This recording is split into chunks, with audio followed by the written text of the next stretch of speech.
Hey, I heard you guys saying he was from the South or something. Yeah. That's what I asked. I was laughing because I was like, were you raised in the hills, man? Santana. Hillbilly. How old are you, bro? I'm 20 years old. Are you originally from Arizona? Born in Houston, Texas, but raised out here most of my life. At what age did you come out here? 9. And about 9, and I just turned 10, like I think a couple months later. And you're homeless right now? Yeah. How long have you been homeless? This time for January, about 23 days now.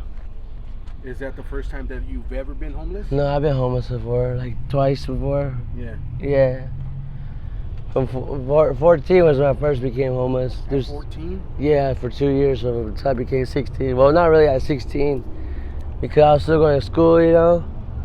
And I dropped out because I guess when I came to Arizona, and I heard, you know, that in Arizona, the state of education says that you can drop out at 16 and you can work at minimum wage at 16. So I actually took that, you know, because I was homeless. I wanted to get some money. Yeah. So instead, I would start working, you know. Yeah, so I started working. My first job was at Taco Bell. Yeah, Taco Bell, you know, actually, it actually took me a little minute to get it all started because I had nothing. I had to go get my fucking, sorry, I had to go start my language. I had to go get my state ID. I had to go get a social security card and birth certificate, you know, all that, you know. I only needed 2, but I decided to get all 3 of them, you know. You know. So I had 2 of them because my stepmom had the rest, you know, she already had them. You know, because I was homeless with my mom, my biological mom. Yeah, but she got locked up and then she ended up going to prison. So she had a warrant, you know. That's why I was the last. I think it was like that was all. That was like so. That was all by myself for about 7 months. Yeah, by myself for 7 months. You know. You were by yourself? Yeah, I was At what age was that?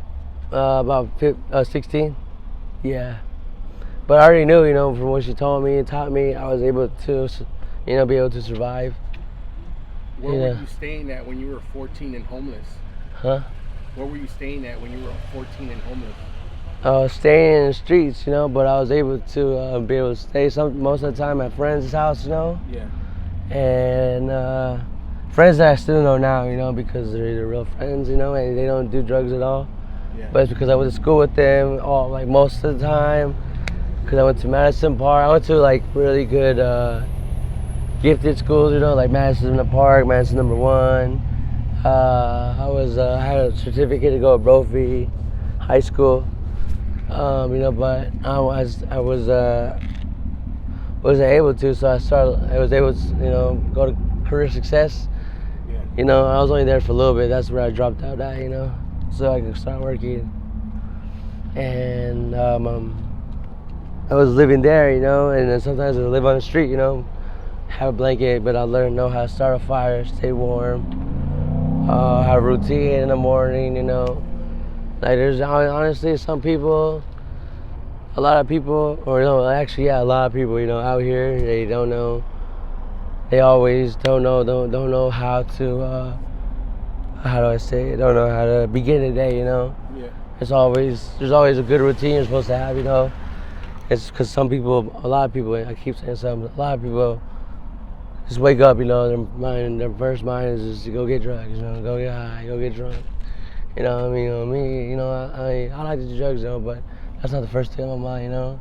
Yeah. I get up and make sure I gotta go get water, so that's why I sleep, you know, next to the nearest Wingstop because they give out free water, McDonald's for breakfast, Ranch Market, you know, or yeah. And smoke shop, you know, for, you know, smoke cigarettes or, you know, everything, all my materials and apartments I used to stay at right here, the Selects. Yeah, you know, just I make sure that my environment, you know, I'm used to it too. So right now, where are you sleeping at? Do you have a tent or? No, I don't have a tent. Where do you I slept sleep at right now. I've been like doing nothing for Just random places? Yeah, no, not random. Just right here outside, like right here too. You know, like just it's been like that for 7 days. You know, like usually I'll be I'll be straight, you know, because I've been homeless before, dog. Like twice, I And said. nobody likes to mess with you at night or nothing like that? I mean, there's people that try, you know. There's always people like that, you know. Is that like just people out here in the public, or is it other homeless people? No, it's always other homeless people, you know. There's always other homeless people that try to mess with you? Yeah, if they're not homeless, it's usually them telling us, hey, man, this is private property, you gotta leave, you know. Okay. Like over there, you know, we're sleeping over there. Yeah. And, you know, I slept over there before, but, you know, we never had no issues.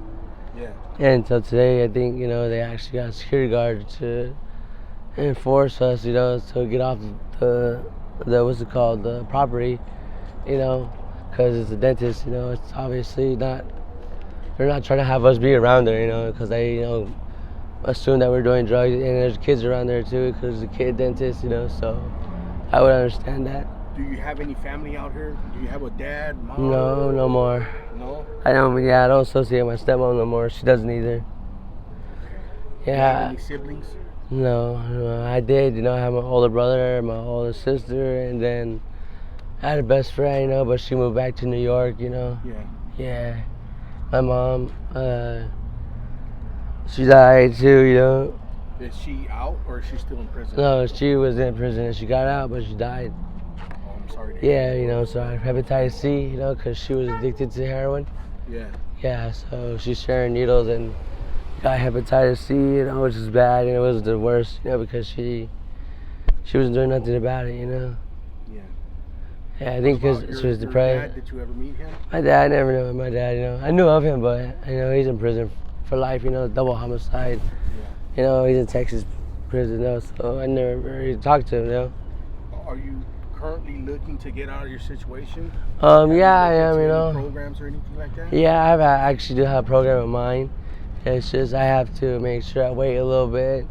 I gotta get my stuff ready, you know, get clothes and what's it called, you know, get hygiene, get my own stuff, you know, because I don't like to go to treatment, especially rehab, with nothing or use other people's stuff, you know. So that's why, you know, have a little bit of money, at least $350 to $500. Yeah. Yeah, that's good enough for me, you know, and have that, you know, and then I'll go there, you know. It won't take long. That would only take a week, or maybe a couple of days, to get all that, you know, especially the money, you know. But I make sure I plan ahead before, because that's how I was taught, you know, being homeless twice, really, and then being taught by someone who's been in the streets before, you know, and is really good at surviving, you know, like, you know, I honestly, yeah, I've been able to actually, you know, people that I've actually been invited, you know, or like someone asked me, the person who asked me to tag along with them was actually someone who was really good at like surviving in the streets, you know, has a good routine, you know, taught me that, you know, and it was good. I was kind of them. What's one of the most important things that you've learned out here being homeless on the streets? I think it's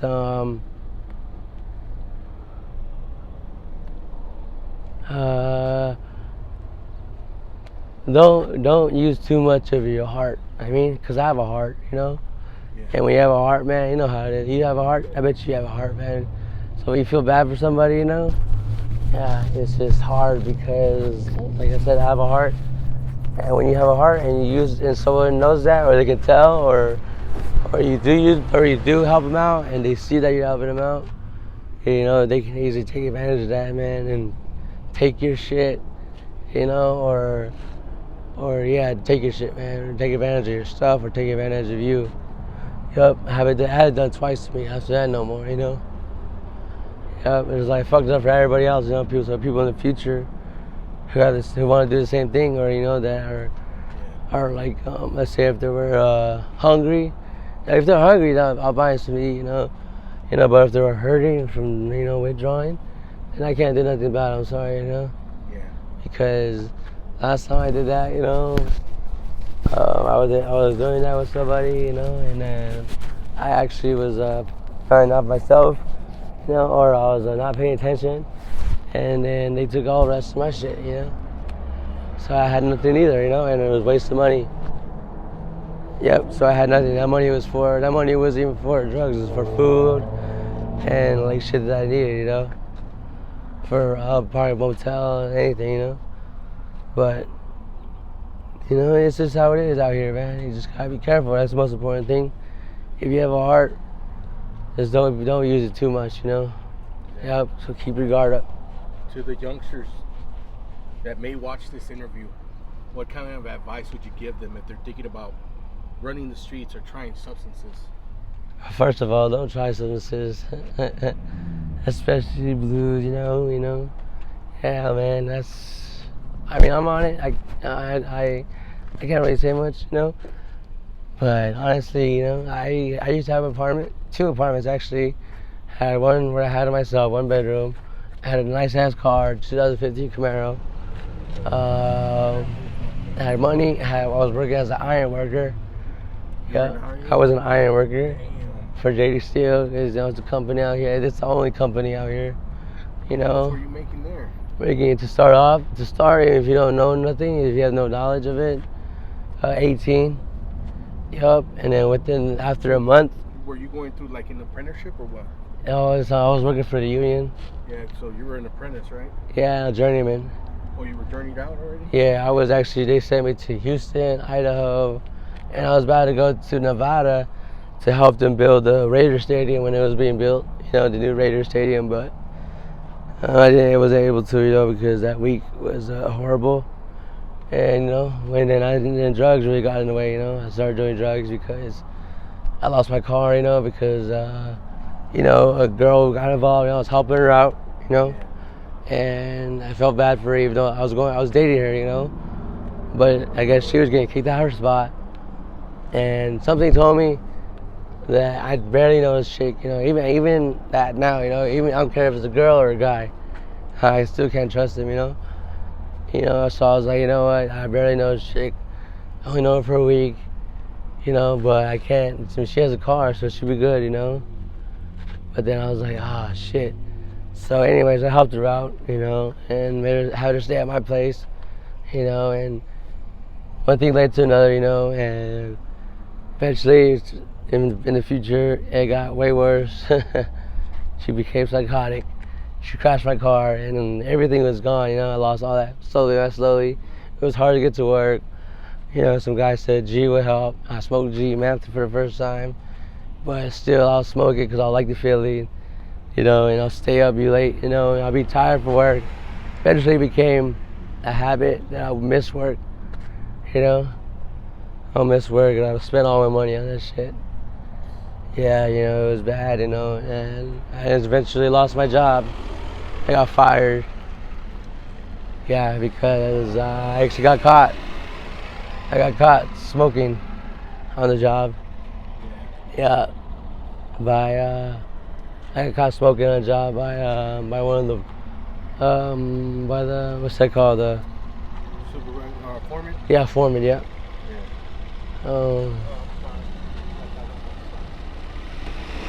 Yeah. All right, man. Well, hey, thank you for sharing your story. I really do appreciate it. Yeah, thanks. Are you okay if I use this on my social media? I'm okay with it, you know. And just in case somebody wants to reach out to you with any sort of help or donations, do you have any contact information that you want to share, like an email or anything like that? I have a Facebook, you know. I just use it for Messenger, that's it. All right. And, you know, I have my best friend's number, you know. It's up to you if you want to use your email or your Facebook, you know. My Facebook, you know, it's long though. It's a long name. Yeah. Well, or no, I'll just use my email. Yeah. It's shaun.xicara@gmail.com. All right. Yeah. Email me. I check it like every once. I say once a week, you know, because I go down to the library or use somebody's phone, you know. That's what I usually do. You know, I don't just go in there and, you know, play games, bullshit, you know. I actually go in there, check out messages, email, call people I need to call, you know, go on the internet, do some job applications like right now, you know. That's good, man. Yeah, you're still young, bro, so you could get out of this hole. Yeah. Thanks, man. I'm trying. This time it's just really harder, you know. It gets harder, man. You know, I learned that, you know, when stuff gets tough, you know, you get tough. So don't think, you know, that when it gets hard, you know, it's gonna get harder, you know. But if it doesn't kill you, it only makes you stronger. yeah, right. You know, when shit gets tough, you get tough, man. So don't be too discouraged about stuff. When you get through it, man, and when you're able to see yourself back on your feet, you know, you'll feel good, you know, and you'll remember it, and you remember it, and you'll embrace it. So you'll be able to maybe help somebody out, you know, in the future when you're able to, you know, have your own car, your own money, your own stuff, you know. So, and that's what I want to do, you know. That's what motivates me. I want to be able to help somebody out like that, like you, man. Thank you. Yeah. Well, thank you for sharing your story. Yeah, you're welcome, man.